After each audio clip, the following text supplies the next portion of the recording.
Hello everyone.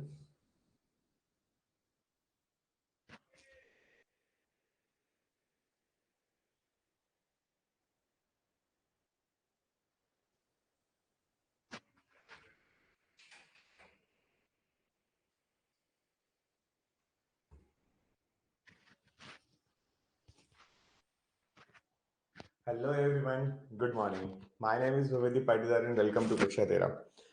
चलिए, तो आज की क्लास स्टार्ट करते हैं हम। ठीक है, तो ये आपकी मध्य प्रदेश ज्योग्राफी की जो हम लोग पढ़ रहे हैं, जहां से हमने स्टार्ट किया है कि मध्य प्रदेश का फॉर्मेशन कैसे हुआ है। तो मैंने अभी तक जो आपको बताया था, एक ज्योग्राफिकली बताया है कि मध्य प्रदेश का फॉर्मेशन कैसे हुआ। ज्योग्राफिकली का मतलब क्या होता है कि जो आपका लैंड पार्ट है वो कैसे बना, जो आपका वाटर बॉडीज है वो कैसे बनी होंगी, मतलब हम भौगोलिक दृष्टि से अगर देखें तो कैसे बना, ये हमने बात कर ली थी। ये तो प्रोसेस थी कि प्राकृतिक रूप से जो आपका मध्य प्रदेश बना है, नेचुरली जो आपको जैसे पार्ट्स दिखाई देते हैं वो है। अब उसके बाद हम आगे बढ़ेंगे तो हम ये देखेंगे कि मध्य प्रदेश का फॉर्मेशन अगर पॉलिटिकली होता है तो वो कैसे होता है। पॉलिटिकली मतलब आप मध्य प्रदेश का मैप देखते हैं, उस मैप में कौन सी चीज कहां पर किस तरीके से है, कौन सी बाउंड्री किस तरीके से बनाई गई है, ये पॉलिटिकल कहलाता है। जो आप मैप देख रहे हैं ना, जिले की जो बाउंड्रीज होती हैं, डिस्ट्रिक्ट की बाउंड्रीज जो होती हैं, वो पॉलिटिकल बाउंड्रीज कहलाती है। क्लियर? तो हमें वो भी पढ़ना है कि मध्य प्रदेश का फॉर्मेशन कैसे हुआ है। अभी उसके पहले कुछ बेसिक चीजें हैं जिसमें हम लोग जनरल इन्फॉर्मेशन पढ़ रहे थे मध्य प्रदेश की। प्रीवियस लेक्चर्स में मैंने आपको बेसिक इन्फॉर्मेशन मध्य प्रदेश की बताई थी। आज उसको थोड़ा कंटिन्यू करते हैं, उसके बाद फिर आगे की क्लास कंटिन्यू करेंगे। ठीक है, तो जो हम पढ़ रहे हैं उसमें क्या क्या देख लिया है अभी तक हमने। तो हमने मध्य प्रदेश के डिफरेंट नेम्स देख लिए हैं, मध्य प्रदेश को किन किन नामों से जाना जाता है, मध्य प्रदेश में क्या चीजें हैं, है ना।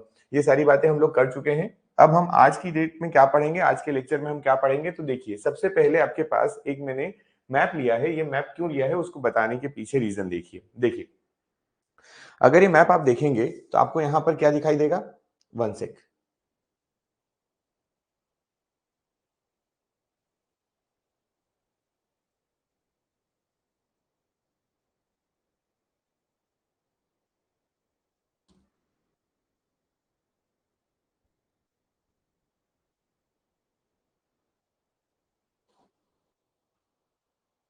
चलो देखो, यहां पर इस मैप में आपको सभी जिले बने हुए हैं। क्लियर?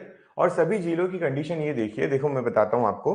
कल परसों जो हमारी बात हुई थी उसमें हमने वेस्टर्न पार्ट का सबसे जिला जो होगा वो सबसे सबसे साउथ में जो जिला होगा, सबसे उत्तर में जो जिला होगा और सबसे पूर्व में जो जिला होता है उसकी बात हम लोगों ने कर ली थी। क्लियर? इतना आप लोग जानते हैं। अब यहाँ पर इस मैप में अगर आप गौर से देखेंगे तो आपको क्या क्या दिखाई देगा। तो कुछ जो नए जिले के फॉर्मेशन हुए हैं, जैसे शाजापुर से आगर मालवा अलग हुआ तो यहाँ पर ये बना हुआ है। जैसे झाबुआ से अलीराजपुर अलग हुआ तो यहाँ पर ये बना हुआ है। जैसे आपका टीकमगढ़ से निवाड़ी अलग हुआ, यहाँ पर बना हुआ है। जैसे आपका रीवा से मऊगंज अलग होगा, वो यहाँ पर बना हुआ है। ठीक है, अभी बना दिया है मैंने डायरेक्टली, लेकिन अलग होगा, उसकी डेट बाद में आएगी। बाकी की डेट भी यहाँ पर लिखी है। मऊगंज क्योंकि बिल्कुल रिसेंट है ना। और जब आपका पेपर होगा तब तक 15 अगस्त, अभी बात यह है कि 15 अगस्त को मऊगंज के बारे में बोला जा रहा है कि यहाँ पर जिले के मुख्यालय पर झंडा फहरा दिया जाएगा। अब इसका मतलब क्या है, जिला मुख्यालय पे झंडा फहराना मतलब कि वो जिला अलग से डिक्लेयर्ड है। तो 15 अगस्त तक की डेट देखते हैं। घोषणा ऑलरेडी हो चुकी है, मुख्यमंत्री शिवराज सिंह चौहान जी ने ये बोल दिया है कि एक नया जिला बनेगा, ये बात तो हमें पता है। अब बात ये है कि इसकी डेट क्या याद रखना, तो डेट हम जब गवर्नमेंट बताएगी तब याद रख लेंगे।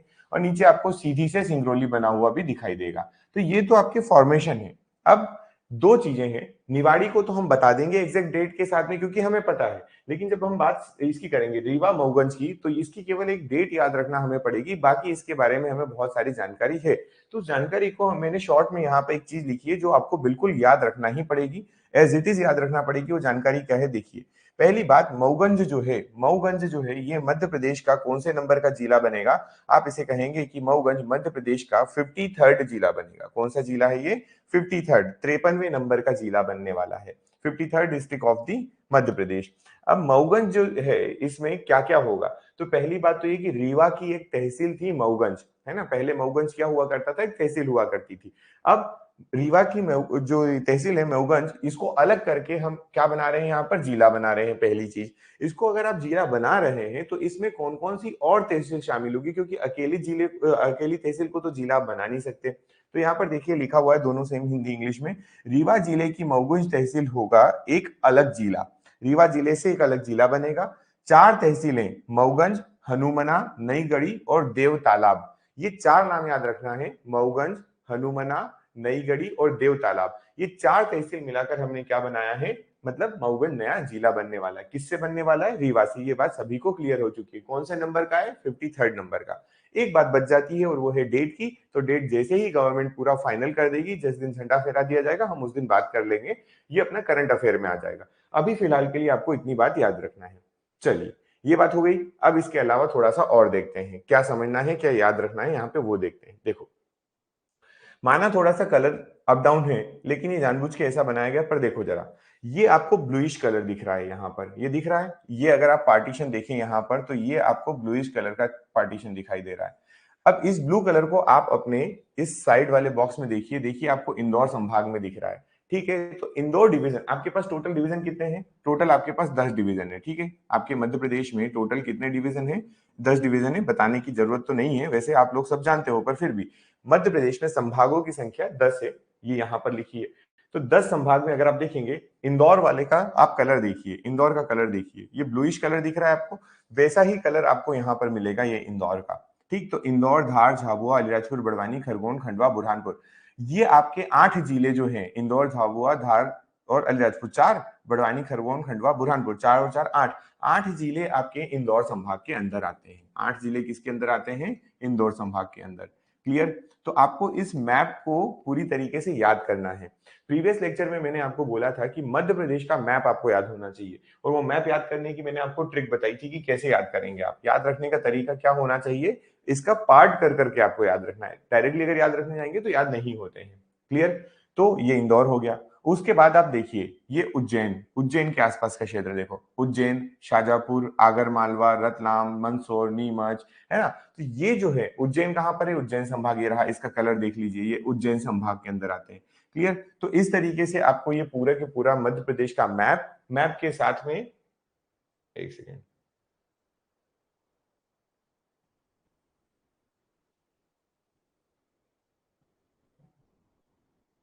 है ना, मैप के साथ में क्या याद रखना है, तो मैप के साथ में आपको ये डिस्ट्रिक्ट भी याद रखना है। इस तरीके से आपको पूरा याद रखना पड़ेगा ये, क्योंकि पेपर में अगर आ गया डायरेक्टली कि बताओ ये जिला कौन से संभाग के अंतर्गत आता है, और चलो नहीं भी आता है, तो मध्य प्रदेश की ज्योग्राफी, मध्य प्रदेश का जनरल नॉलेज पढ़ने के पर्पज से अगर आप देखें, तो हमको पूरी चीजें याद होना चाहिए। यहां तक बात क्लियर है? ये पूरा याद करिए, है ना। इससे आपकी मध्य प्रदेश की जो ज्योग्राफी है, मध्य प्रदेश की पॉलिटी है, वो बहुत ज्यादा आसान हो जाती है। चलिए अगर आगे बढ़ते हैं, थोड़ा नेक्स्ट देखते हैं हम क्या है हमारे पास। अब मध्य प्रदेश जिस चीज के लिए बहुत ही फेमस है, और वो चीज क्या है, तो वो है आपके मध्य प्रदेश का से होकर गुजरने वाली tropic of cancer. Madhya Pradesh से होकर गुजरने वाली ट्रॉपिक ऑफ कैंसर, इसके बारे में थोड़ा देखते हैं, मध्य प्रदेश की ट्रॉपिक ऑफ कैंसर के बारे में।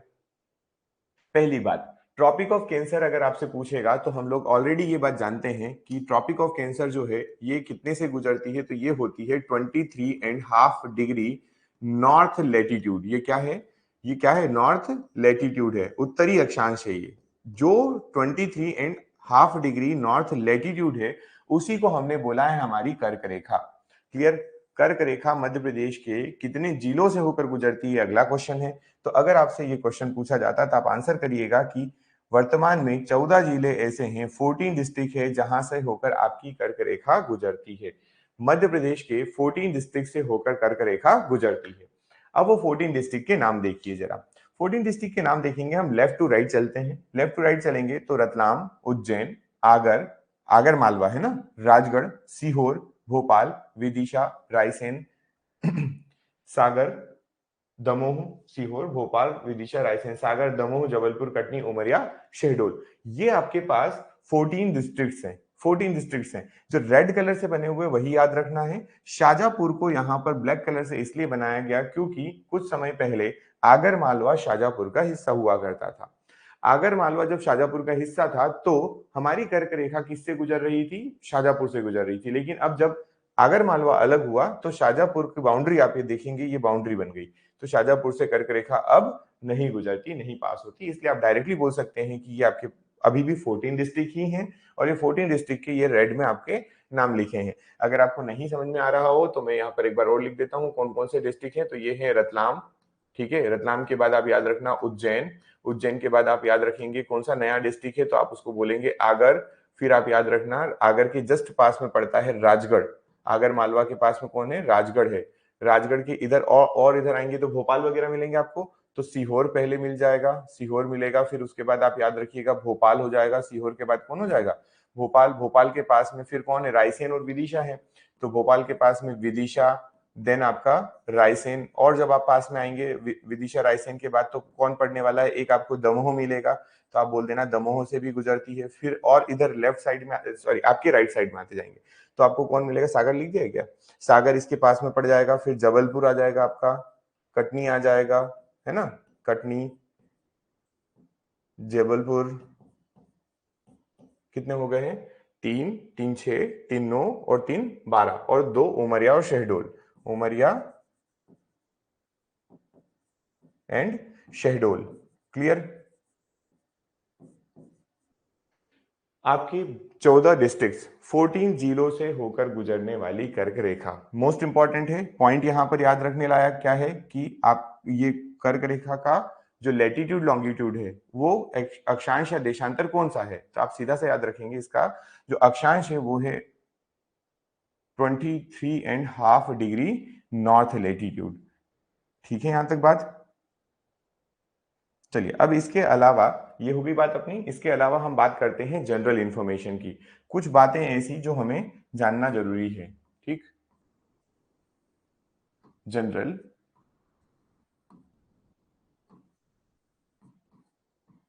इंफॉर्मेशन। क्लियर?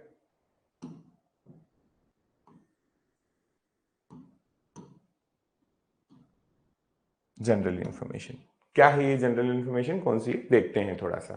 ठीक, चलिए तो जनरल इंफॉर्मेशन में आपको क्या क्या याद रखना है, तो हमने जो जहां से बेसिक चीजें स्टार्ट की वहीं से करते हैं। जैसे हमने बोला था कि मध्य प्रदेश में टोटल टोटल जो डिविजन्स हैं वो कितने हैं, हम कहेंगे टोटल डिविजन्स जो हैं, टोटल डिवीजन जो है एट प्रेजेंट कितने हैं? टोटल डिवीजन है 10। ठीक है, टोटल डिवीजन 10।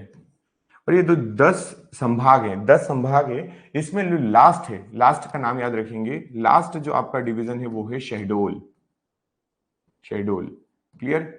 शहडोल है, कब बना अगर आपसे पूछा जाता है ये शहडोल कब बना, तो ये बनता है 2008 में।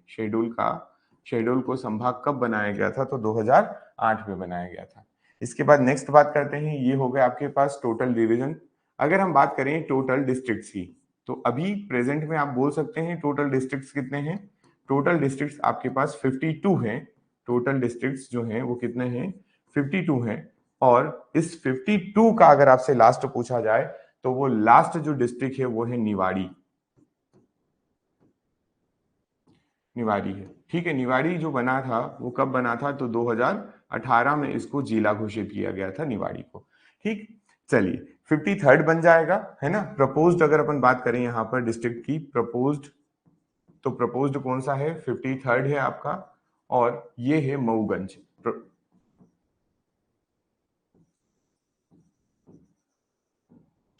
प्रपोज्ड में 53rd डिस्ट्रिक्ट मऊगंज होगा। ठीक है यहां तक बात? चलिए अगली कुछ बातें करते हैं और कि मध्य प्रदेश में क्या चीजें हैं। तो देखो, जैसे आपने यहाँ पर बताया कि टोटल डिस्ट्रिक्ट कितने हैं, वैसे ही आपके जिला मुख्यालय होते हैं, है ना? डिस्ट्रिक्ट हेडक्वार्टर होते हैं। तो जितने जिले होते हैं उतने ही डिस्ट्रिक्ट हेडक्वार्टर होते हैं। तो यहाँ पर लिख सकते हैं डिस्ट्रिक्ट हेडक्वार्टर कितने हैं? डिस्ट्रिक्ट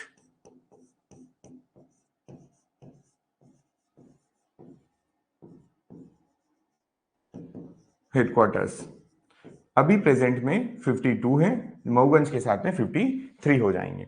नेक्स्ट पॉइंट देखते हैं थोड़ा इंपॉर्टेंट यहां से कि अब मध्य प्रदेश में आपको क्या याद रखना है इनके अलावा। ठीक है, तो आपने बोला कि हमारे यहाँ पर म्युनिसिपल कॉर्पोरेशन कितने हैं, यहां पर क्या याद रखेंगे आप? Municipal corporation.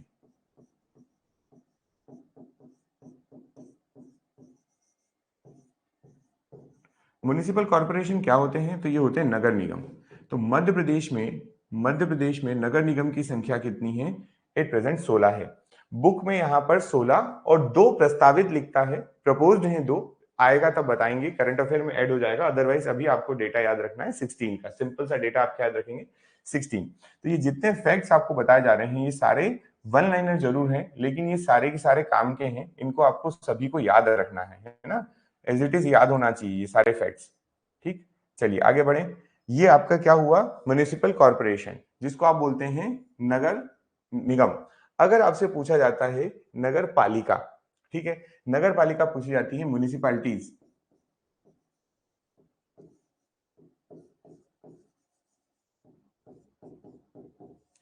है ना, नगर पालिका पूछी जाएगी तब आप आंसर क्या करेंगे, तो वो है 98। क्या आंसर करेंगे इसका, 98 है। क्लियर, चलिए बाकी अपन जब पॉलिटी पढ़ेंगे तो उसमें और डिटेल करेंगे कि कौन सी चीज कितनी है, अभी फिलहाल के लिए इतना याद रखिए।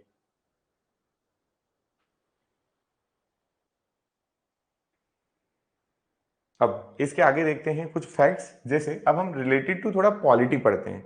पॉलिटी में हमें क्या क्या चीजें पढ़ना रहती है, जैसे अगर मैं आपसे कहूं कि पॉलिटी वाइज आप मुझे बताइए कि मध्य प्रदेश जो है, मध्य प्रदेश में टोटल कितनी सीट्स हैं जो लोकसभा को फिल करती हैं, या लोकसभा की सीट्स कितनी हैं। मध्य प्रदेश में आपसे क्वेश्चन क्या पूछा गया है कि टोटल सीट्स कितनी है मध्य प्रदेश की जो लोकसभा में जाती है। देखिए भारत में लोकसभा की टोटल सीट्स जो आज की डेट में फिल की जाती है वो है 545। ऐसे तो आपके पास लोकसभा की सीट 552 है, कितनी है, चलिए इसको याद रखिए थोड़ा सा, 552 टोटल सीट्स है, टोटल मैक्सिमम सीट्स इतनी है, लेकिन हम लोग कितनी फिल करते हैं, तो 545 के लिए चुनाव होते हैं हमेशा। ठीक, इन 545 सीट्स की अगर अपन बात करें तो इनका डिस्ट्रीब्यूशन कहां होता है, इनका डिस्ट्रीब्यूशन हर राज्य में है। मतलब ये क्या है, फ्रॉम ऑल स्टेट्स, इसको याद रखेंगे आप कि ये कहां से आती है, फ्रॉम ऑल स्टेट्स आती है। अब आपके पास टोटल ना 36 टेरिटरी है, कितनी है, 36 टेरिटरीज। 36 टेरिटरीज का मतलब क्या होता है, क्षेत्र का मतलब क्या होता है, 28 आपके पास क्या है, राज्य हैं, 28 आपके पास राज्य हैं, और 8 यूटी है। यूटी का मतलब होता है केंद्र शासित प्रदेश। तो 28 राज्य और 8 केंद्र शासित प्रदेश। केंद्र शासित प्रदेश में सभी जगह वो नहीं है ना, विधानसभा वगैरह, वो बाद में बात करेंगे, लेकिन इन 36 क्षेत्रों से, टेरिटरी से आपकी टोटल सीट्स बनती है, वो बनती है 545, पहली चीज। अब ये 545 जो सीट्स हैं, ये 545 में से मध्य प्रदेश का हिस्सा कितना है ना, क्वेश्चन ये आता है कि मध्य प्रदेश से कितनी सीट्स जाती हैं। तो याद रखना है यहां से मध्य प्रदेश से 29 सीट्स है। मध्य प्रदेश से कितनी सीट्स जाती हैं, 29 सीट जाती है, कहां पर, हमारी लोकसभा में। अभी लोकसभा में जो 29 सीट्स हैं उनके बारे में बात करेंगे अगर अपन, है ना, तो हमें यहाँ पर ये जानना जरूरी है कि ये सीट्स कितनी है, कौन कौन सी जगह से आती है। चलो इसको इरेज करते हैं पहले, फिर बात करते हैं। तो यहां पर मैं बोल सकता हूं Lok Sabha seats, Lok Sabha seats from Madhya Pradesh, answer क्या है, 29। लोकसभा सीट्स फ्रॉम मध्य प्रदेश कितनी है, 29। 29 सीटें जो हैं वो अपने यहां से जाती हैं, 29 सीटें मध्य प्रदेश से फिल होती है लोकसभा में। अब 29 सीटों का बंटवारा, है ना, यहां पर हम क्या पढ़ने वाले हैं, रिजर्वेशन। ठीक, इन 29 का रिजर्वेशन जो है वो कितना है। तो रिजर्वेशन अगर आपसे पूछा जाए तो अब यहां से एक पॉइंट याद रखेंगे आप, रिजर्वेशन में अगर आपसे पूछा जाए तो आप बोलना कि रिजर्वेशन जो है वो 4 और 6 का है। 4 और 6 का मतलब 4 सीट जो रिजर्व हैं वो किन के लिए है, तो वो है एससी कैटेगरी के लिए, और 6 सीट जो है रिजर्वेशन की वो किसके लिए है, तो वो है एसटी कैटेगरी। देखिए यहां से आपको एक चीज और बता देते हैं, मध्य प्रदेश हो या इंडिया हो, जो भी आपके चुनाव वगैरह होते हैं और जो आपके क्षेत्र या सीट्स होती हैं, इन सीट का जो बंटवारा या जो डिस्ट्रीब्यूशन किया गया है वो किया गया है on the basis of population. Population के बेसिस पे इनको डिवाइड करते हैं। अब यहां पर आपके पास पॉइंट क्या आ रहा है, आपके पास पॉइंट आ रहा है कि मध्य प्रदेश, पूरे इंडिया में 545 सीट्स हैं, 545 सीट जो फिल होगी उनमें से 29 मध्य प्रदेश के हिस्से में, क्योंकि मध्य प्रदेश की पॉपुलेशन उस हिसाब से रेशो में डिवाइड कर ली हमने। ठीक, पहली चीज हो गई। दूसरी बात कि मध्य प्रदेश में जो 29 सीट हैं, उन 29 सीटों में से कितनी सीट जो है वो किसके लिए है, लोकसभा के लिए रिजर्व है। तो अगर हम बात करें तो लोकसभा में 4 रिजर्व सीट आएगी आपकी एससी कैटेगरी की, और 6 रिजर्व सीट है आपकी किसकी, एसटी कैटेगरी की। ये हमको सिंपल सी याद रखना है। अब क्या होता है, अलग अलग क्षेत्र हैं। जैसे मध्य प्रदेश में हम बात करें तो मध्य प्रदेश में अलग अलग क्षेत्र कैसे, कोई कोई क्षेत्र है जहां पर सबसे ज्यादा आपको क्या मिलेंगे, तो एसटी कैटेगरी की पॉपुलेशन मिलेगी। तो जहां पर एसटी कैटेगरी की पॉपुलेशन ज्यादा मिलेगी वहां पर सीट कौन सी रिजर्व हो जाएगी, एसटी की सीट रिजर्व हो जाएगी। जहां पर एससी कैटेगरी की पॉपुलेशन ज्यादा होगी वहां पर कौन सी सीट रिजर्व होगी, एससी की होगी, पहली चीज। दूसरी बात, यहाँ पर चार आपको सीट्स जो दिखाई दे रही हैं, चार जो सीट्स हैं वो किसकी हैं, एससी कैटेगरी की है। चार सीट्स किसकी हैं, एससी कैटेगरी की, और एसटी की 6 सीट। तो यहां से एक बात का अंदाजा लगाया जा सकता है, इस बात का अंदाजा भी लगता है यहां से कि मध्य प्रदेश में पॉपुलेशन किसकी ज्यादा है, किसकी ज्यादा है पॉपुलेशन, एससी कैटेगरी की ज्यादा होगी या एसटी की। तो आप सिंपली देख के बता सकते हैं कि एससी की, क्योंकि 4 सीट रिजर्व है, इस वजह से केवल यहां पर चार, मतलब कम पॉपुलेशन एससी की होगी और एसटी की पॉपुलेशन जो है वो ज्यादा होगी। क्या यहां तक ठीक, आगे बढ़े, चलिए। अब आपको मैं यहां पर बता देता हूं कि ये 4 सीट है कौन कौन सी। क्लियर, आपको याद रखना पड़ेगा कि ये 4 सीट कौन कौन सी है। तो इसके लिए आप एक ट्रिक याद रखना, बिट्टू देवदास है। क्या याद रखेंगे, बिट्टू देवदास है, ठीक। तो बी का मतलब यहां पर आएगा भिंड, बी का मतलब यहां पर क्या हो जाएगा, भिंड हो जाएगा, ठीक है। उसके बाद आपके पास है यहां पर टी, इस टी को याद रखना है, करेक्ट। तो टी का मतलब यहां पर है टीकमगढ़, इसको एक काम करते हैं ऊपर बना देते, टी का मतलब यहां पर है टीकमगढ़,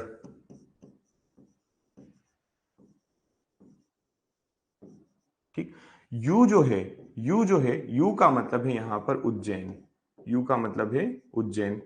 और आप आखिरी में देवदास लिखा है, ठीक है। तो देवदास मतलब यहां से आप याद रखेंगे देवास, ठीक। तो ये आपकी ट्रिक है किसके लिए, मध्य प्रदेश में एससी कैटेगरी की जो सीट्स रिजर्व हैं उनके लिए। सिंपल याद रखना है, बिट्टू देवदास है, इसके फिर फुल फॉर्म कर लेना। बी का मतलब भिंड हो जाएगा, टी का मतलब टीकमगढ़ हो जाएगा, यू का मतलब उज्जैन हो जाएगा, और आपका देवदास में देव का मतलब देवास से याद रख सकते हैं आप, ठीक। बड़े आगे, अब अपन को देखना है कि हमारा जो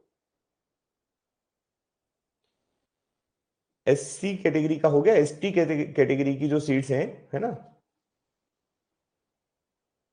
कलर चेंज कर लेते हैं, ठीक है। देखिए इसकी ट्रिक अगर आप याद रखें तो कैसे याद रखेंगे, याद रखना एमएसडी, एमएसडी रिबॉक का ऐड करते हैं। तो रिबॉक को आप क्या लिखते हैं, आरबी के लिखते हैं, रिबॉक का ऐड करते हैं। एमएसडी मतलब महेंद्र सिंह धोनी जो है वो किसका ऐड करते हैं, रिबॉक का ऐड करते हैं। तो ये ऐसे डायरेक्टली याद रख सकते हैं, एमएसडी जो है वो किसका ऐड करते हैं, तो रिबॉक का ऐड करते हैं, ठीक। चलिए एम का मतलब समझते हैं, यहां पर पहले तो इसको मार्क कर लेते हैं कि हमारे पास ये जो है ये आपकी ट्रिक है। एम का मतलब यहां पर है, एम का मतलब है यहां पर मंडला। एस का मतलब शहडोल, एस का मतलब शहडोल। डी का मतलब धार, आर का मतलब यहां पर रतलाम, आर का मतलब रतलाम। बी का मतलब यहां पर क्या हो जाएगा, अपन ने भिंड बता दिया है क्या, है ना। बी का मतलब यहां पर कितने हो गए, 6 बताना है ना टोटल, ठीक। तो बी का मतलब बैतूल, बी का मतलब क्या हो जाएगा, बैतूल। और के का मतलब यहां पर है खरगोन। ये आपके पास 6 क्या हो जाएंगे, मध्य प्रदेश की एसटी सीट्स जो लोकसभा में रिजर्व है, लोकसभा के लिए रिजर्व है वो एसटी सीट का यहां पर क्लासिफिकेशन। टीकमगढ़, भिंड एससी का, यू उज्जैन एससी, देवदास मतलब देवास एससी। वहीं पर आपका एसटी कैटेगरी मंडला, धार, रतलाम, भिंड और शहडोल, खरगोन। ये 6 जो हैं आपके, ये क्या है, एसटी कैटेगरी की सीट रिजर्व है। समझ में आ गई लोकसभा के लिए। चलिए आगे बढ़े क्या, अब लोकसभा के बाद हम बात करेंगे राज्यसभा और हमारी विधानसभा की, राज्यसभा की भी बात करेंगे और विधानसभा की भी बात करेंगे।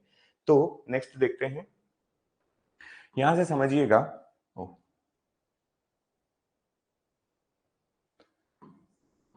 राज्यसभा सीट, राज्यसभा सीट्स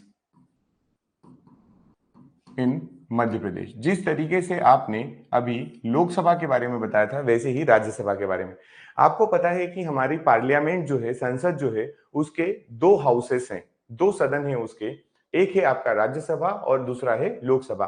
राज्यसभा को अपर सदन बोला जाता है, लोकसभा को लोअर सदन बोला जाता है।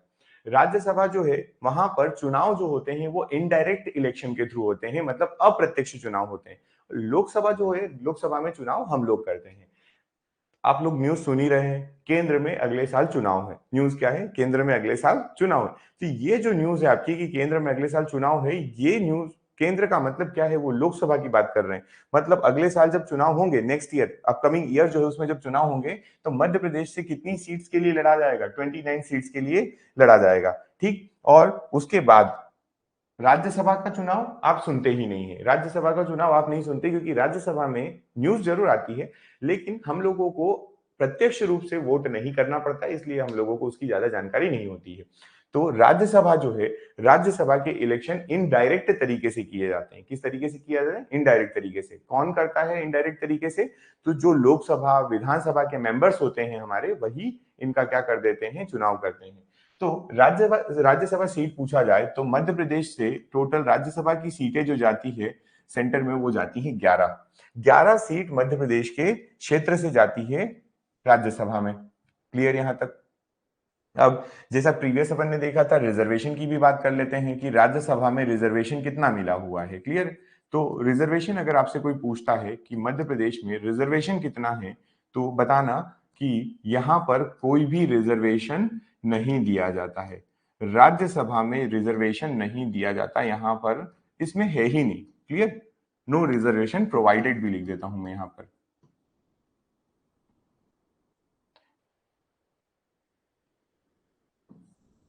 ठीक है, कोई रिजर्वेशन नहीं दिया, सिंपल बात, खत्म, बस इतनी ही स्टोरी है। तो राज्यसभा की सीट 11 याद रखो, छुट्टी करो। नेक्स्ट अब बात करते हैं हम लोग, ये दोनों चीज लोकसभा और राज्यसभा सेंटर वाली बात है। सेंटर वाली बात मतलब ये सेंटर में होते हैं, दिल्ली में है दोनों, और देश की एक ही लोकसभा होगी, एक ही राज्यसभा होगी। लेकिन स्टेट के लिए, स्टेट गवर्नमेंट के लिए हम लोगों ने एक और प्रावधान किया है, और वो है विधानसभा और विधान परिषद का, जिसको आप इंग्लिश में बोलते हैं legislative assembly and legislative council. तो लेजिस्लेटिव असेंबली और काउंसिल की अगर अपन बात करें, तो यहां पर मैं बोल सकता हूं लेजिस्लेटिव असेंबली जो है, लेजिस्लेटिव असेंबली मध्य प्रदेश में लेजिस्लेटिव असेंबली की बात की जाए, जिसको आप हिंदी में क्या बोलेंगे? इसको बोलते हैं विधानसभा। और अगर आप कहीं देखेंगे तो इंग्लिश में भी आपको ये कई बार लिखा हुआ मिल जाता है विधानसभा, है ना? न्यूज़पेपर वगैरह भी दे देते हैं, वो विधानसभा के बारे में ऐसे ही डायरेक्टली बोल देते हैं कि विधानसभा है। ठीक, इंग्लिश में इसको लेजिस्लेटिव असेंबली बोला जाता है। करें बढ़े आगे यहां से।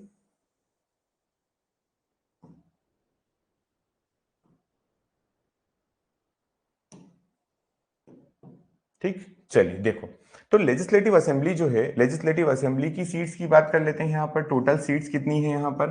तो मध्य प्रदेश में टोटल सीट्स जो है लेजिस्लेटिव असेंबली की, वो है 230। ठीक, यहाँ पर याद रखिए, पॉलिटी में ज्यादा डिटेल नहीं भी करेंगे तब भी आपका काम हो जाएगा। मध्य प्रदेश में लेजिस्लेटिव असेंबली या विधानसभा की जो सीट्स हैं वो कितनी है? 230 सीट्स हैं। ठीक है, विधानसभा की सीट्स 230 है। अब यहां पर बात आती है कि पहले ये कितना हुआ करती थी, तो पहले होती थी ये 230 प्लस एक। कितनी थी ये? 230 प्लस एक हुआ करती थी। और ये एक का जो प्रोविजन है, ये प्रोविजन था एंग्लो इंडियन का, है ना? प्रोविजन क्या था? ये एंग्लो इंडियन का था, प्रोविजन ऑफ एंग्लो इंडियन। इसको थोड़ा सा आपको और बता देते हैं क्या है ये। एंग्लो इंडियन प्रोविजन का मतलब क्या है? एंग्लो इंडियन मेंबर्स जो होते थे, उनको हम लोगों ने अपने यहाँ पर विधानसभा में एक सीट दी हुई थी, जिनको डायरेक्टली हमारे यहाँ के राज्यपाल, जिनको आप गवर्नर बोलते हैं, वो नॉमिनेट कर देते थे। इनका इलेक्शन नहीं होता था। तो मैं यहां से बोल दूं यहाँ पर कि नॉमिनेटेड बाय कौन करता था? गवर्नर। इनको डायरेक्टली क्या कर देते थे? गवर्नर नॉमिनेट कर देते थे, इनका इलेक्शन नहीं होता था। पर अभी आपको यहां पर पॉइंट याद रखना है कि this provision is removed. This provision, आप क्या याद रखेंगे कि इसको अब क्या कर दिया गया है? हटा दिया गया है, इज रिमूव्ड। ठीक, अच्छा, हटाया है तो कैसे हटाया है वो भी बात कर लेते हैं यहां पर कि कैसे हटाया है इन्होंने। तो इन्होंने क्या किया, एक सेकेंड, इसको थोड़ा सा मार्क कर दें ताकि आपके लिए क्लियरिटी रहेगी।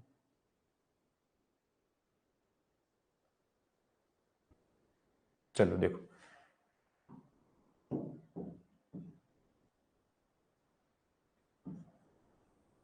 है ना, ये प्रोविजन जो हटाया गया बाय दी, कैसे याद रखेंगे, by the 104th constitutional amendment act,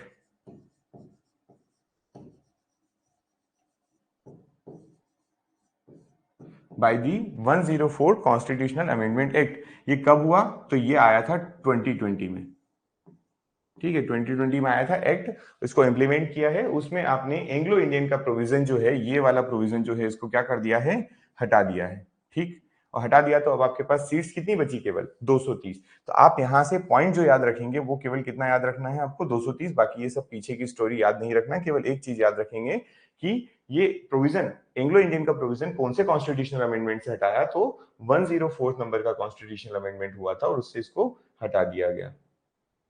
104 number का कॉन्स्टिट्यूशनल अमेंडमेंट एक्ट, इससे हटा दिया वन का जो आपका प्रोविजन था, ठीक। चलिए बढ़ते हैं आगे, नेक्स्ट।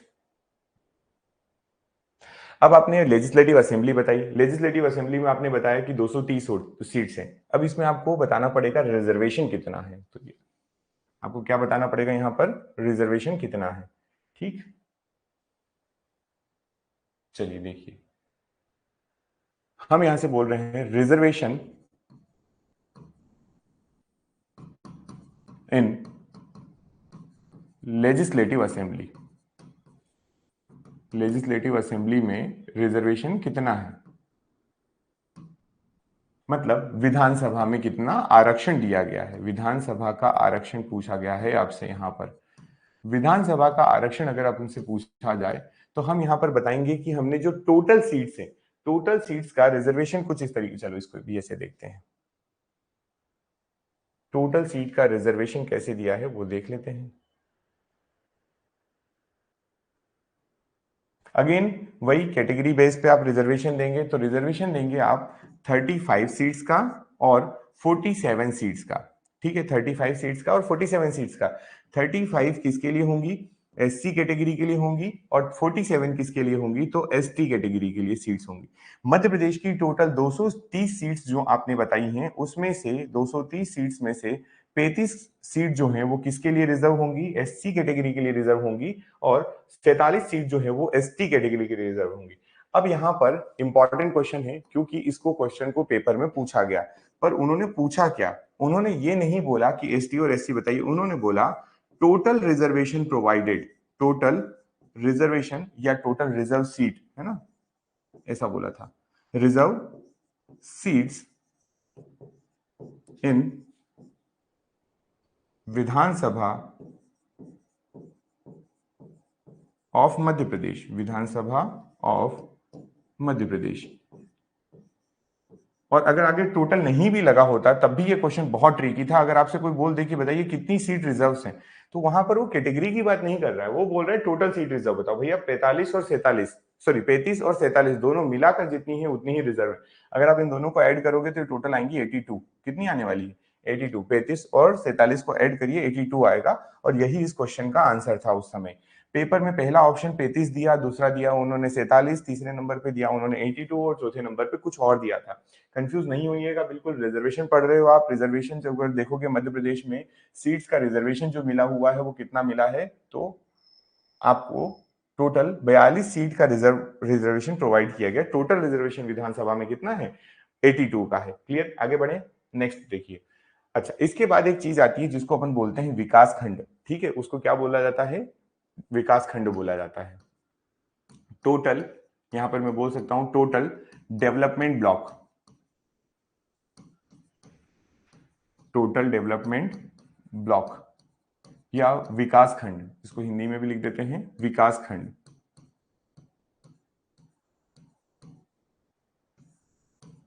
मध्य प्रदेश में टोटल डेवलपमेंट ब्लॉक अगर पूछा जाए तो आंसर है 313। कितना है, 313, 313 डेवलपमेंट ब्लॉक है टोटल। अब इन डेवलपमेंट ब्लॉक में भी ना कैटेगरी वाइज रिजर्वेशन दिया गया है, या फिर ये कहें कि यहां पर बोला जाता है कि 313 में से आदिवासी विकास खंड कितने हैं, है ना, यहां पर बोला जाता है ट्राइबल डेवलपमेंट ब्लॉक कितने हैं, ट्राइबल ब्लॉक्स कितने हैं, आदिवासी विकास खंड कितने हैं, तो याद रखिएगा वो है 89, है ना, वो कितने हैं 89। ये फैक्ट्स आपको ऐसे ही याद रखना पड़ेंगे, इसलिए डायरेक्टली आपको समरी दी जा रही है यहाँ पर कि आप ऐसे ही पॉइंट्स याद रखिए, क्योंकि पेपर में सीधा सिंपल क्वेश्चन आएगा तो यहां से आएगा। ट्राइबल ब्लॉक्स का मतलब भी लिख देता हूं यहाँ पर, इसका मतलब है आदिवासी विकास खंड।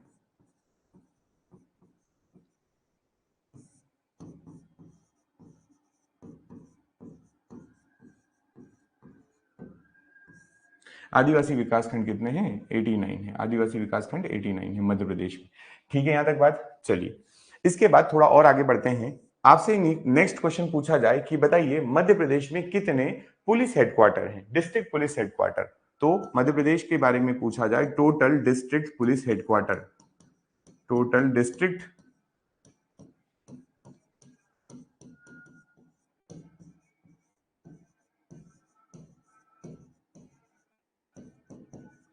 पुलिस हेडक्वार्टर कितने हैं, याद रखिएगा जितने आपके डिस्ट्रिक्ट हैं उतने ही पुलिस हेडक्वार्टर्स भी हैं। ठीक है ना। चलिए नेक्स्ट पॉइंट पे जाते हैं। अब एक यहां से आता है टोटल पुलिस रेंज, एक बहुत इंपॉर्टेंट क्वेश्चन है, वो पूछा जाता है, उसको देखते हैं। पूछा जाता है मध्य प्रदेश में टोटल पुलिस रेंज कितनी है, टोटल पुलिस रेंज इन मध्य प्रदेश। ठीक है, टोटल पुलिस रेंज की बात करें तो अभी मध्य प्रदेश में टोटल पुलिस रेंज 11 है। कितनी याद रखना है आपको, 11। ठीक, टोटल डेवलपमेंट ब्लॉक विकासखंड पूछा जाए तो आप आंसर करेंगे 313 हो जाएंगे। नेक्स्ट आपसे क्वेश्चन पूछा जाए बताइए आदिवासी विकासखंड उसमें से कितने हैं, 89 हो जाएंगे। पुलिस रेंज की बात की जाए आप बताना कि वो कितनी है, 11 है। पुलिस डिस्ट्रिक्ट्स अगर पूछा जाए तो बताना कि ये कितने हैं, तो 11 है, सॉरी 52 है। अब बात करते हैं नेक्स्ट हम लोग थोड़ा सा और आगे बढ़ के हाईकोर्ट ऑफ मध्य प्रदेश। ठीक है, हाईकोर्ट ऑफ मध्य प्रदेश। आप सभी को पता है कि मध्य प्रदेश की जो हाई कोर्ट है, मध्य प्रदेश की जो हाई कोर्ट है वो कहां पर है, वो है जबलपुर में। वो कहां पर है, जबलपुर में है। और ये जबलपुर वाली हाई कोर्ट जो है मध्य प्रदेश के फॉर्मेशन के पहले 1947 और 56 के पहले ये जो हाई कोर्ट हुआ करती थी 56 के पहले वो नागपुर में थी। कहां पर थी, नागपुर में। पर एट प्रेजेंट पूछा जाएगा, अपन उसी को याद रखते हैं, सिंपल हमसे पूछा जाएगा उसी का बात करते हैं। मध्य प्रदेश की हाई कोर्ट कहां पर है, मध्य प्रदेश की हाईकोर्ट, तो वो है जबलपुर में।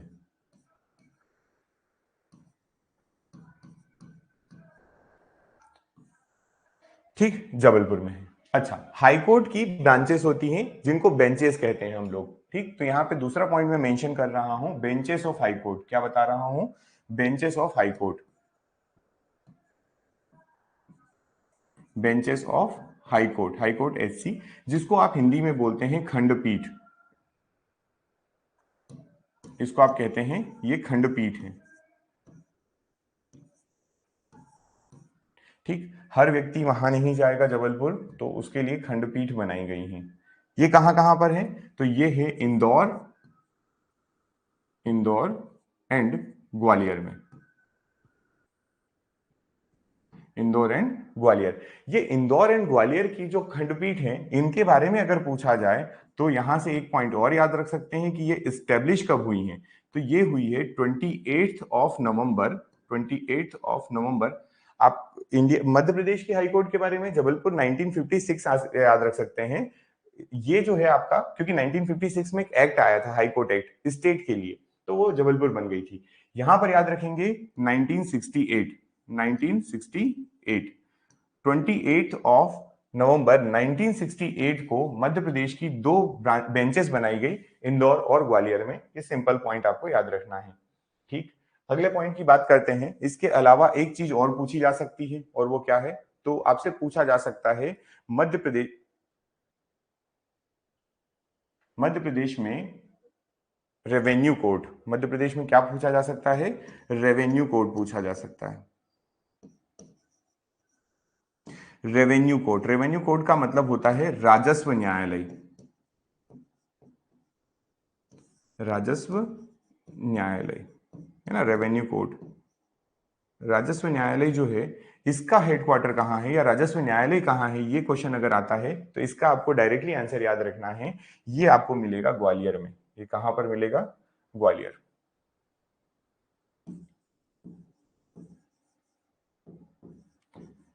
राजस्व कोर्ट मध्य प्रदेश की कहाँ है, रेवेन्यू कोर्ट कहाँ है, तो ग्वालियर में है। करेक्ट? यहां तक बात समझ में आ गई है? बताइए।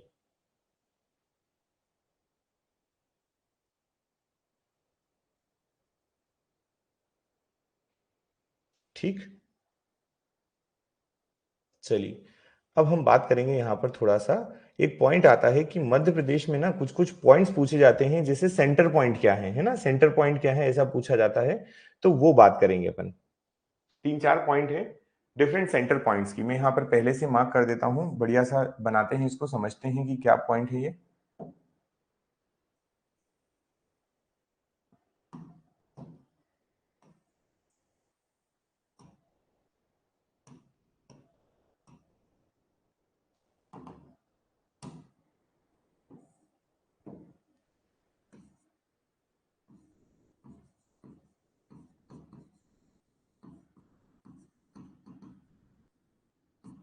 पॉइंट क्या है? सेंटर पॉइंट पूछ रहे हैं अपन से, तो सेंटर पॉइंट बताते हैं इनको कि कौन कौन से हैं। डिफरेंट सेंटर पॉइंट की बात करें, पहला पॉइंट देखिए, अगर आपसे पूछा जाता है पृथ्वी का केंद्र बिंदु, क्या पूछा जाता है? Centre point of, centre point of earth. Centre point of earth की बात करें तो सेंटर पॉइंट ऑफ अर्थ है, आप आई थिंक आप लोग सभी लोग इसका आंसर जानते हैं, वो है आपका मंगलनाथ का मंदिर। ठीक है, मंगलनाथ जी। ठीक है, ये मंगलनाथ जो है ना, ये मंगलनाथ का आपको ये ध्यान रखना है कि बोला जाता है पृथ्वी इनकी माता है। मंगल जो है ना, मंगल ग्रह की बात करते हैं अपन यहाँ पर। अगर आप मंगलनाथ के मंदिर गए होंगे तो मंगलनाथ जो है वहां पर एक मंगलनाथ की क्या बनी हुई है, वहां पर ग्रह बना हुआ है जिससे अलग होकर मंगल बना, ऐसा मानते हैं। और उनके जस्ट सामने पृथ्वी माता का मंदिर है, तो पृथ्वी माता इनकी माता मानी गई है, किनकी? मंगलनाथ की। तो याद रखना, मंगलनाथ टेम्पल जो है, मंगलनाथ टेम्पल जो है उज्जैन में स्थित है। ये उज्जैन का टेम्पल पृथ्वी का क्या माना जाता है, तो ये केंद्र माना जाता है, पृथ्वी का ये क्या है? केंद्र है मंगलनाथ का टेम्पल। राइट, चलिए आगे बढ़े नेक्स्ट पॉइंट की तरफ। ये हो गया आपके पृथ्वी का केंद्र। अगर आपसे डायरेक्टली मध्य प्रदेश का पूछा जाता है, क्या पूछा जाता है कि centre point of, centre point of Madhya Pradesh बताइए आप हमें, centre point of Madhya Pradesh बताइए, तब आप आंसर क्या करेंगे? तब आपको आंसर करना पड़ेगा सागर। मध्य प्रदेश का अगर सेंटर पॉइंट पूछा जाता है, मध्य प्रदेश का अगर सेंटर पॉइंट पूछा जाएगा तो आप बताना ये सागर में है। ठीक है, नेक्स्ट अगर आपसे पूछा जाता है कि इंडिया का बताइए, ठीक है, geographical centre of India, geographical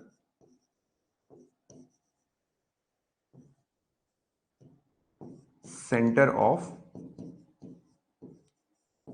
India, तो इस समय आप आंसर क्या करेंगे? जियोग्राफिकल सेंटर की बात करें तो इस समय आप आंसर करने वाले हैं, वो है कटनी, है ना। कटनी का एक प्लेस है जिसका नाम है मनोहर गांव, मनोहर गांव। ये कहां पर सिचुएटेड है, तो ये है कटनी में।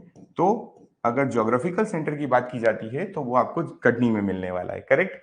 चलिए, इसके बाद नेक्स्ट एक फैक्ट और आता है, और जो आपसे पूछा जाता है कि बताइए अनडिवाइडेड भारत जो है ना, अनडिवाइडेड इंडिया जो है, उसका सेंटर पॉइंट कहां है? Centre point of, centre point of undivided India.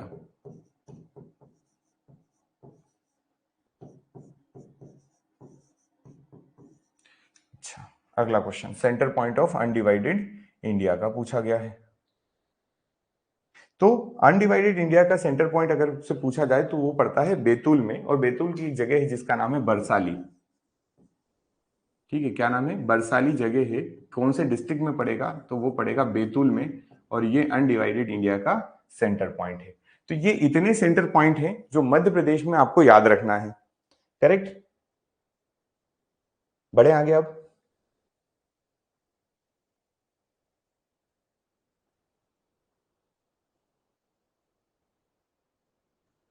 चलिए तो आगे बढ़ते हैं, नेक्स्ट देखते हैं।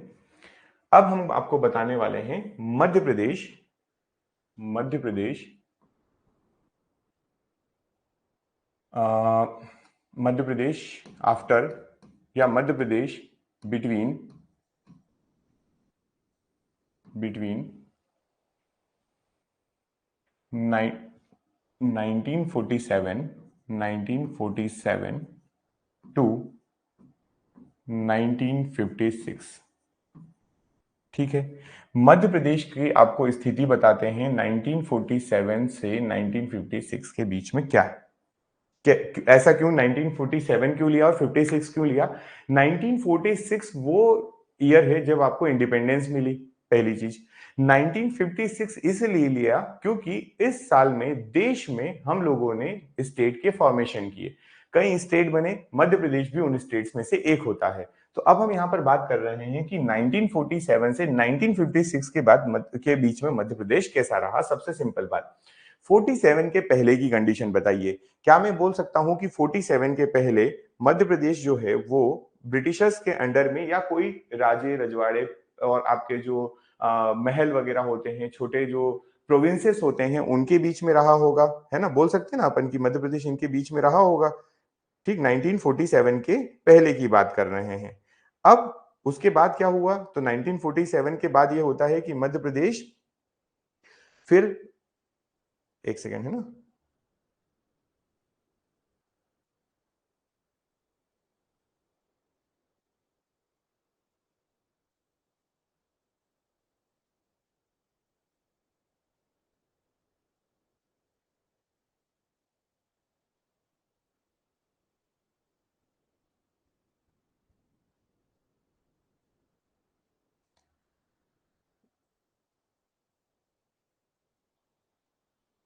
चलिए, तो हम बात कर रहे हैं कि मध्य प्रदेश का 1947 के पहले की स्थिति क्या है। मध्य प्रदेश की 1947 के पहले की स्थिति ये थी कि मध्य प्रदेश किसी राजे रजवाड़े के अंडर में आता होगा, है ना? हम ये मान लेते हैं कि किसी राजे रजवाड़े के अंडर में ही आता होगा।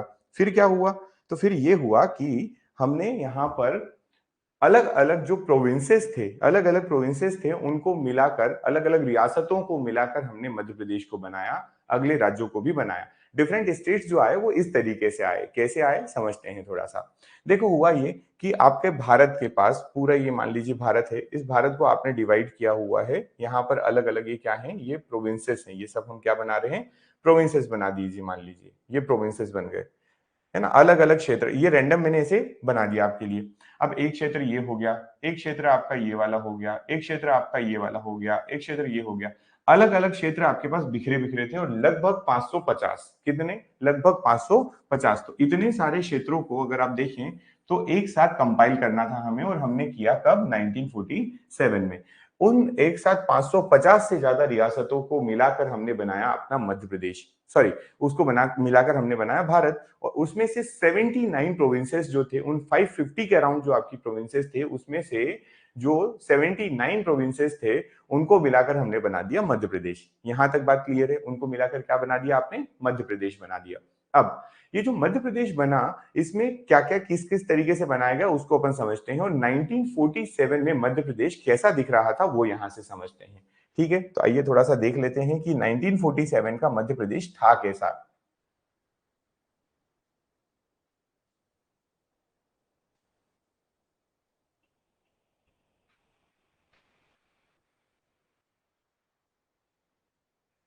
जो 1947 में आपने मध्य प्रदेश बनाया ना, उसकी स्थिति क्या थी वो यहां से देखने वाले हैं अपन। ये है आपका 1947 का मध्य प्रदेश, बहुत प्यारा सा, कुछ इस तरीके का दिखाई देता था मध्य प्रदेश। अब क्या खास बात है, क्या कैसे याद रखना है, तो देखिए 1947 में हमारे पास 1947 में क्या क्या था। तो ये पार्ट जो दिख रहा है यहां से, ये जो मैं मार्क कर रहा हूं अभी फिलहाल, ये वाला पार्ट छत्तीसगढ़ था। ये क्या था, ये छत्तीसगढ़, राइट? दिख भी रहा होगा आपको, ये छत्तीसगढ़ यहां पर लिखा हुआ दिख रहा है ना? तो ये वाला हिस्सा छत्तीसगढ़ का था। इसको अपन थोड़ा सा और मार्क कर देते हैं, अगर आपको क्लियरिटी चाहिए तो ये लीजिए। ठीक, और अगर हम बात करें ये वाला हिस्सा कौन सा था, ये वाला पार्ट अगर आप देखेंगे तो मध्य प्रदेश का ही हिस्सा है, लेकिन ये आपका हिस्सा है महाराष्ट्र वाला, ये आप देखेंगे ये महाराष्ट्र का है, ठीक है। ये नागपुर, यहाँ पर देखिए नीचे राजधानी भी लिखा हुआ है, नागपुर क्या थी, राजधानी थी, खैर उससे मतलब नहीं है अभी। तो आप देखो ये नागपुर वाला क्षेत्र, ये महाराष्ट्र हो गया और ये सीजी हो गया। ये दोनों महाराष्ट्र और सीजी 1947 से 1956 तक मध्य प्रदेश के हिस्सा रहे। लेकिन जब उसके बाद आगे बढ़ी तो हमने जब 1956 में मध्य प्रदेश बनाया तो महाराष्ट्र वाले पार्ट को दे दिया था। तो ये बाद में बात करेंगे, अभी फिलहाल हम जो पढ़ने जा रहे हैं वो पढ़ते हैं, क्या पढ़ना है पॉइंट यहां से वो समझते हैं और आगे बढ़ते हैं। हमने बताया मध्य प्रदेश हमें बताना है 1947 से 1956 के बीच का मध्य प्रदेश, 1947 से 1956 के बीच का मध्य प्रदेश। और वो मध्य प्रदेश आपके सामने है, वो कुछ इस तरीके से दिखता था। अब इसमें कुछ कुछ चीजें देख लीजिए, जैसे मैं आपसे कहूं यहां पर लिखा है मध्य प्रदेश राज्य, ये नागपुर राजधानी, ये लिखा है मध्य भारत, इसकी राजधानी यहां पर आपको दिखाई दे रही है इंदौर, और ये नहीं दिख रही है, ये आपकी है ग्वालियर। फिर आपको यहां पर दिख रहा है विंध्य प्रदेश, ये सी पार्ट हो गया, और ये सेंट्रल प्रोविंस एंड बरार आपका ये वाला क्षेत्र हो गया, ठीक है। इसकी अपन एक टेबल बनाने वाले हैं अभी, बहुत प्यारी सी, वो समझना, वो याद रखना है। अभी फिलहाल में इतना तो देखो कि ये क्या क्या है। तो मध्य प्रदेश जो है, अभी मैंने आपको कहा कि 79 रियासतें मिलाकर बनाया गया था। मध्य प्रदेश कितनी रियासतें मिलाकर बनाया गया था, 79 रियासत मिलाई गई थी। तो वो 79 रियासतें जो थी ना, वो कौन कौन सी थी, तो उनमें से नागपुर वाले क्षेत्र में, जो कि आपका मध्य भारत का क्षेत्र या सेंट्रल प्रोविंस एंड बरार नाम से जाना जाता था, सेंट्रल प्रोविंस एंड बरार के नाम से जो जाना जाता था, इससे आपने लिए 15, है ना, इससे आपने कितने लिए, 15 क्षेत्र लिए, 15 क्या बोलते हैं उसको, प्रोविंसेस लिए, और बना दिया आपका सेंट्रल प्रोविंस एंड बरार। उसके बाद आपका नेक्स्ट था जो आपका इंदौर और ग्वालियर वाले क्षेत्र का था, जिसको आप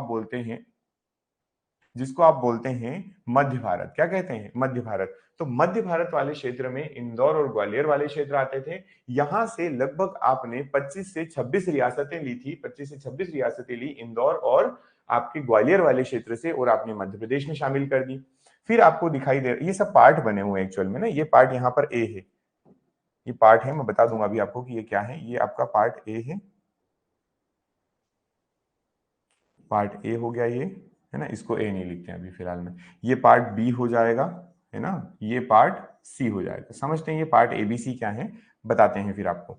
तो आपके पार्ट ए बी सी समझते हैं और फिर बताएंगे। तो आपने क्या समझा अभी, ए का, बी का, सी में विंध्य प्रदेश आता था। विंध्य प्रदेश जो था, विंध्य प्रदेश की राजधानी जो हुआ करती थी वो रीवा हुआ करती थी, और फिर उसके बाद भोपाल।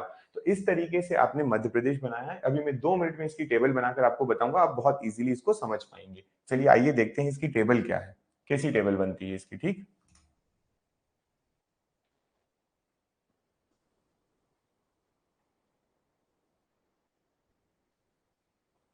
19 ये मध्य प्रदेश का गठन चल रहा है। मैंने आपको कहा था कि हम मध्य प्रदेश का गठन देखेंगे, तो ये मध्य प्रदेश का गठन है, राइट। 4 क्षेत्र हैं आपके पास, 1 2 और ये 3 4। इस तरीके से कुछ आपको याद रखना पड़ेगा ये, और इसको हम बना देते हैं। यहां पर हम लिखेंगे पार्ट, यहां पर हम लिखने वाले हैं पार्ट्स, ठीक। इसके बाद हम लिखेंगे उसकी राजधानी, इसके बाद हम लिखेंगे उसके क्षेत्र, और लास्ट में आएगा प्रोविंसेस। लास्ट में क्या आएगा, प्रोविंसेस, टोटल प्रोविंस कितने हैं ये बात करेंगे, ठीक। चलिए देखिए, सबसे पहला मैं यहां पर मार्क कर देता हूं, यहां पर हम लिखने वाले हैं पार्ट्स, ठीक, पार्ट हो जाएगी। यहां पर क्या हो जाएगा, यहां पर हो जाएगा कैपिटल,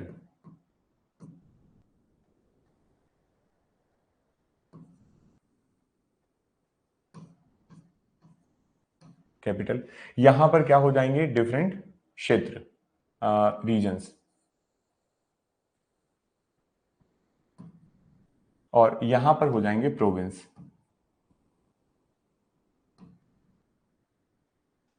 प्रोविंस, ठीक। चलिए समझते हैं इनको, ये क्या चीज है।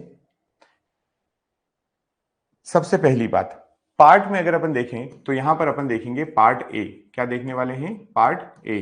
पार्ट ए की कैपिटल पूछी जाती है, पार्ट ए की कैपिटल, ये आप देखिएगा आपके प्रीवियस ईयर पेपर में ये आपको डायरेक्टली मिलेंगे, और आने वाले सालों में भी ये क्वेश्चन पूछे जाएंगे।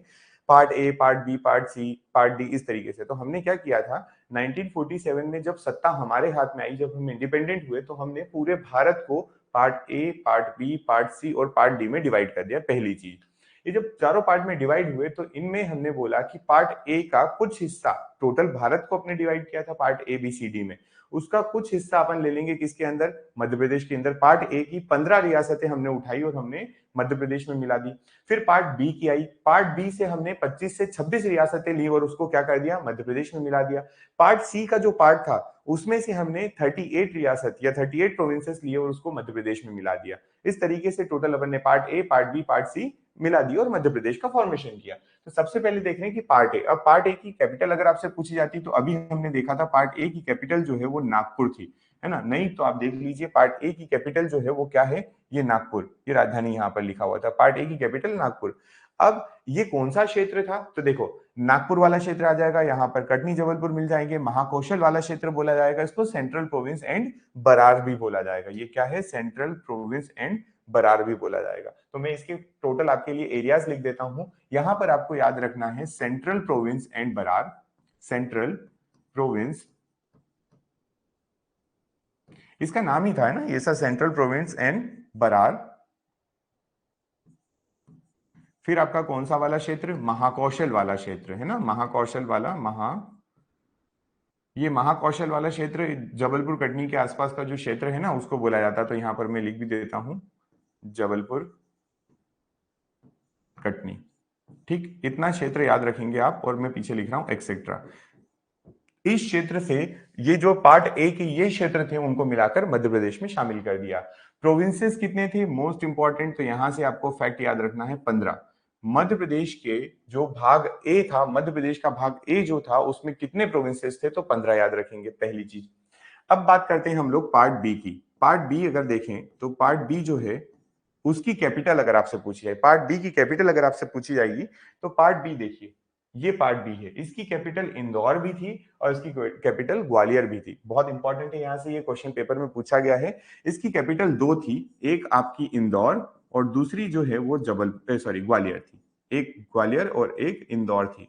ये कैपिटल दो इसलिए रखी गई थी क्योंकि अलग अलग सीजन्स में रखी जाती थी, ये अलग अलग सीजन में रखी जाती थी। जैसे अगर मैं आपसे कहूं कि इंदौर की कैपिटल जो है ये किसके लिए थी, तो ये समर सीजन के लिए थी। ये किसके लिए थी, समर के लिए, ठीक, मतलब ग्रीष्मकालीन जो राजधानी थी वो इंदौर थी।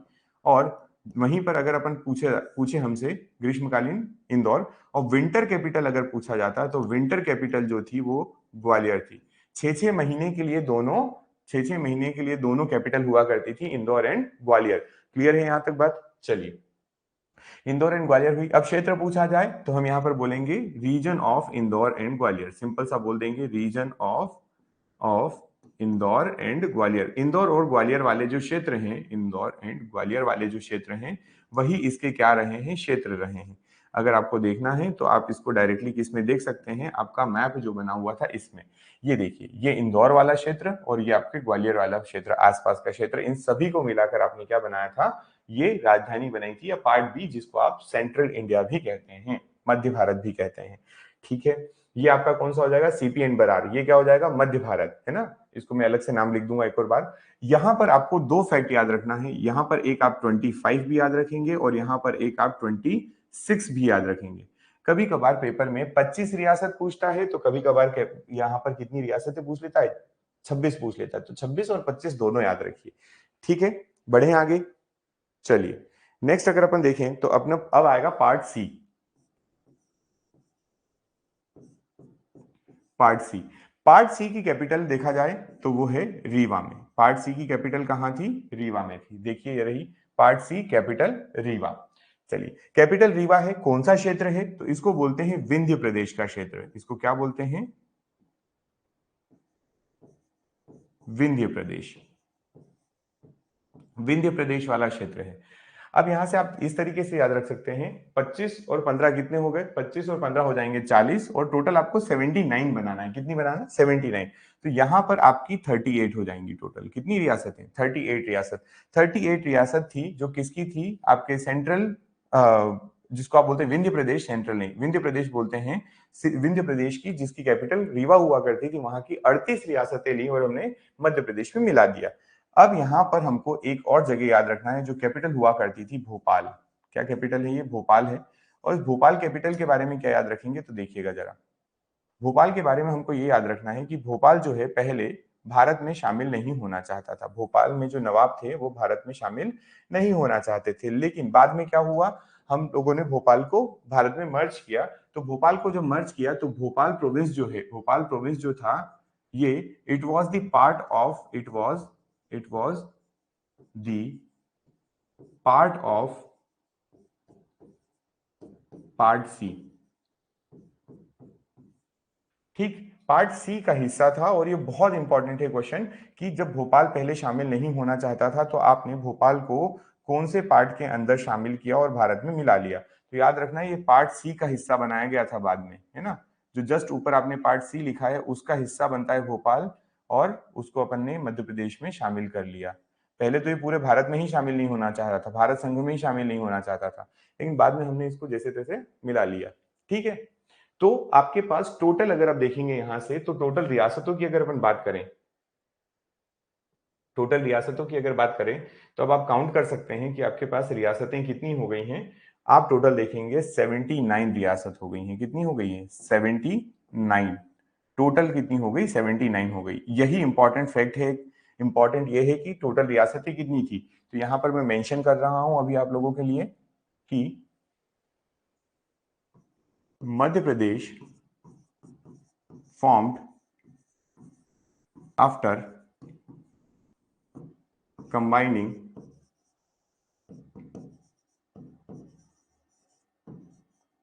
79 provinces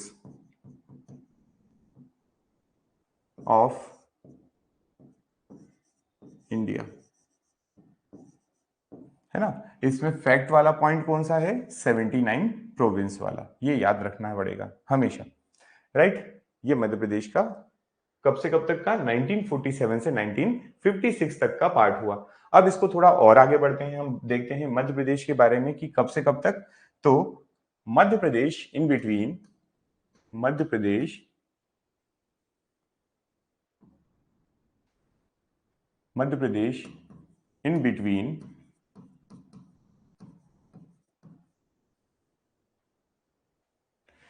1956 1956 टू 1956 से लगाकर 2000, इस समय मध्य प्रदेश कैसा दिख रहा है? ये भी एक फैक्ट है कि इस समय मध्य प्रदेश कैसा है। तो उसके लिए भी हम बात कर लेते हैं।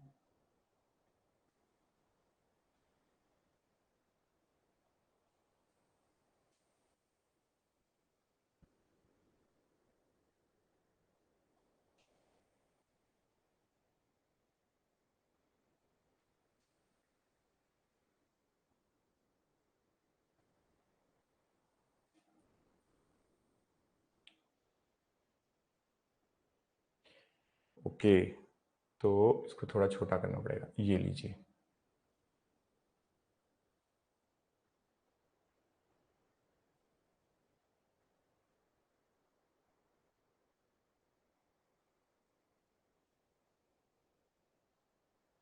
चलिए इसको देखते हैं।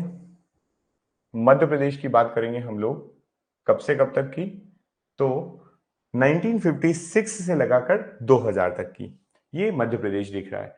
अभी 1956 के फॉर्मेशन को मैंने आपको बताया नहीं, वो बताएंगे तो आपको पता चलेगा कि ये महाराष्ट्र वाला क्षेत्र जो यहां पर नीचे कुछ इस तरीके से दिखाई दे रहा था, जिसमें आपने नागपुर भी बोला था, वो नागपुर के साथ में कुछ क्षेत्र हमने किसको दे दिया? महाराष्ट्र को दे दिया। अपन डिटेल करेंगे उसकी, कौन कौन से क्षेत्र दिए हैं वगैरह। अभी बात कर रहे हैं हम लोग किसकी? हमारे मध्य प्रदेश की स्थिति 1956 से 2000 के बीच की। देखिए 1956 में महाराष्ट्र वाला पार्ट चले गया, तो हमारे पास अब ये छत्तीसगढ़ बचता है। छत्तीसगढ़ बचता है। 1956 से 2000 तक का जो मध्य प्रदेश रहा उसमें छत्तीसगढ़ शामिल था, ठीक। लेकिन 2000 में हमने क्या किया? 31 अक्टूबर को छत्तीसगढ़ को मध्य प्रदेश से अलग कर दिया। तो छत्तीसगढ़ जब मध्य प्रदेश से अलग हुआ तो मध्य प्रदेश बाद में आपको ऐसा दिखाई देगा, जो कि अपन नेक्स्ट मैप में देखेंगे। पर अभी आप समझिए कि ये आपका मध्य प्रदेश है 1956 से 2000 का। यहां से दो तीन चीजें मैं आपको क्लियर कर दूं, बहुत अच्छी चीजें हैं, देखना। पहली चीज, 1956 से 2000 के बीच में मध्य प्रदेश के कौन कौन से ऐसे राज्य हैं जो मध्य प्रदेश को टच कर रहे थे, नेबर स्टेट, समझिएगा। देखो, राजस्थान तो है ही है यहाँ पर, उत्तर प्रदेश यहाँ पर है दो, है ना, ये आपका राजस्थान हो गया, ये उत्तर प्रदेश हो गया, गुजरात की कोई दिक्कत नहीं, महाराष्ट्र को तो हम ही ने भेजा था अलग करके, तो हमसे टच तो करेगा, तो 1 2 3 4, करेक्ट। फिर छत्तीसगढ़ खुद अपने पास था, यहाँ पर आपका है 5 उड़ीसा, ये कौन सा है, उड़ीसा वाला क्षेत्र, और यहाँ पर 6 के बाद, 5 के बाद 6 आपका बिहार वाला क्षेत्र। तो अभी आपको फिलहाल में 6 दिख रहे हैं, टोटल 7 स्टेट ऐसे थे जो टच होते थे, है ना, उड़ीसा बता दिया, बिहार बता दिया, उत्तर प्रदेश, राजस्थान, गुजरात, महाराष्ट्र, 1 2 3 4 5, टोटल 7 स्टेट्स थे, 7 स्टेट्स थे जो क्या करते थे, मध्य प्रदेश को टच कर रहे थे। क्या ये बात ठीक है? हम इनको क्या बोलते हैं, नेबर्स ऑफ मध्य प्रदेश, है ना, नेबर्स ऑफ मध्य प्रदेश बोलते हैं इनको।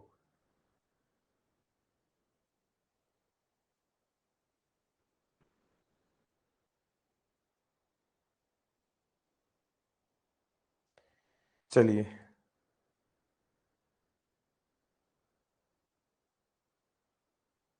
है ना, एक आंध्र प्रदेश टच होता है नीचे, अगर अपन देखेंगे तो आंध्र प्रदेश भी अपन को मिल जाएगा, ठीक, कोई बड़ी बात नहीं है।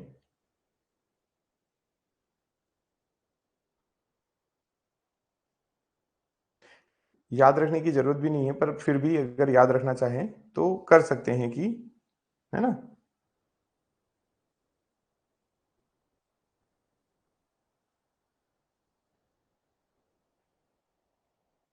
चलिए बढ़े आगे, तो अब समझिएगा, यहां से आगे बढ़ते हैं थोड़ा सा। देखो, यहां पर क्या होता है, हम इसको फॉर्मेशन देखेंगे बहुत अच्छे से कि आपका अभी मध्य प्रदेश जो है इतना बड़ा है, और ये जब इतना बड़ा था तब एरिया वाइज ये बड़ा भी था, है ना, अभी तो सेकंड प्लेस पे आता है एरिया वाइज, ये पहले मध्य प्रदेश पहले नंबर पर आता था, ठीक। 1956 से 2000 के बीच का मध्य प्रदेश है ये आपका। अब 1956 से 2000 के बीच का है, तो 1956 में क्या हुआ, तो हम अगली क्लास में ये देखने वाले हैं कि 1956 के पहले और 1947 के बीच में भारत में क्या चल रहा था, कैसे मध्य प्रदेश और अदर राष्ट्र, अदर स्टेट जो हैं उनका फॉर्मेशन हुआ, तो ये अपन नेक्स्ट क्लास में पढ़ेंगे, क्योंकि ये थोड़ा टॉपिक बड़ा है। तो मैं आज अभी यहाँ तक ही रखता हूँ, 1956 तक मध्य प्रदेश ऐसा है, और अगर आपको पता है कि 1956 से 2000 ऐसा है, और 2000 के बाद की बात करें तो 2000 के बाद की बात का मध्य प्रदेश आपका ये रहा, ये रहा मध्य प्रदेश, ये 2000 के बाद का है। यहां से छत्तीसगढ़ वाला जो पार्ट है, वो छत्तीसगढ़ वाला पार्ट पूरा क्या हो गया है, अलग हो गया है, छत्तीसगढ़ वाला पार्ट पूरा अलग हो गया, तो आपको ऐसा मध्य प्रदेश दिखता है। ये कब दिखता है, तो आफ्टर 2000। यहाँ पर लिखा है संभाग कितने हैं, 10 संभाग है, जिले कितने हैं, तो टोटल 53 डिस्ट्रिक्ट हैं, 53 बनने वाले हैं, इसलिए उसको कर दिया है 53, करेक्ट। चलिए, तो आज आपने क्या क्या देखा, पहले आपने ये देखा, आपको ये पॉइंट्स याद रखना है मध्य प्रदेश में 53rd डिस्ट्रिक्ट के बारे में, और पूरा डिस्ट्रिक्ट मैंने आपको बताया, याद रखना है। डिस्ट्रिक्ट के साथ में जो संभाग है, संभाग के अंदर कौन से जिले आते हैं वो भी आपको याद रखना है, राइट। उसके बाद हमने देखा ट्रॉपिक ऑफ कैंसर कहाँ कहाँ से निकलती है, ये डिटेल लिख दी है, वैसे आपको ये मिल जाएगा, बहुत अच्छे से समझ में आ जाएगा, कोई दिक्कत नहीं है यहाँ पर, ठीक। उसके बाद नेक्स्ट बात करें तो जनरल इन्फॉर्मेशन हम देख रहे थे, किसमें कितनी सीट्स हैं, कहाँ पर कितना अपन ने डिवीजन किया हुआ है, कौन सी सीट्स जो है कौन से क्षेत्र को मिली हुई है। फिर उसके बाद राज्यसभा में कोई रिजर्वेशन नहीं है। लेजिस्लेटिव असेंबली की बात करें तो लेजिस्लेटिव असेंबली इंपॉर्टेंट होती है ना, लेजिस्लेटिव असेंबली इंपॉर्टेंट है, इसके बारे में भी याद रखना है आपको। इसमें कितनी सीट्स हैं टोटल, तो 230 सीट्स हैं, 230 सीट में रिजर्वेशन कितना है वगैरह वगैरह अपन ने याद रखा। नेक्स्ट अपन ने बात की है कि reservation in legislative assembly, reservation कितना है लेजिस्लेटिव असेंबली में, तो आपने बोला ये 35 एससी के लिए दिए हुए हैं और 47 एसटी को दिए हुए हैं, ठीक। उसके बाद आपने बताया टोटल डेवलपमेंट ब्लॉक कितने हैं, आदिवासी ब्लॉक कितने हैं, उसमें से डिस्ट्रिक्ट पुलिस हेडक्वार्टर कितने हैं, पुलिस रेंज कितनी है, मध्य प्रदेश की हाई कोर्ट कहाँ पर है, उसकी बेंचेस जो है वो कहाँ पर है, रेवेन्यू कोर्ट कहाँ है, डिफरेंट सेंटर पॉइंट्स की अपन ने बात कर ली कि सेंटर पॉइंट जो है वो कौन कौन से हैं, है ना। तो मंगलनाथ वाला जो है ये आपका सबसे सेंटर माना जाता है, अर्थ का सेंटर माना जाता है। सागर मध्य प्रदेश का है। मनोहर गांव अगर अपन बात करें कटनी की, तो ये किसका है, तो ये है आपका इंडिया का। और फिर उसके बाद इन अनडिवाइडेड इंडिया की बात करें तो बरसाली बैतूल में आता है, ये पॉइंट याद रखना है। चलिए एक पॉइंट आपको यहाँ से मेंशन और कर देता हूं मैं। देखिए, जब हम टॉपिक ऑफ कैंसर पढ़ते हैं तो यहाँ पर बताया जाता है, अभी इसका एक डेटा है, ध्यान रखिएगा, इसको थोड़ा सा ध्यान रखना पड़ेगा आपको। ये उज्जैन जो है, उज्जैन जो है ये ट्रॉपिक ऑफ कैंसर के सबसे नियरेस्ट माना जा रहा है, क्योंकि इसका लेटीट्यूड जो है वो ट्रॉपिक ऑफ कैंसर के सबसे पास में है। तो यहां से अब क्या बोल सकते हैं आप, nearest city to the tropic of cancer.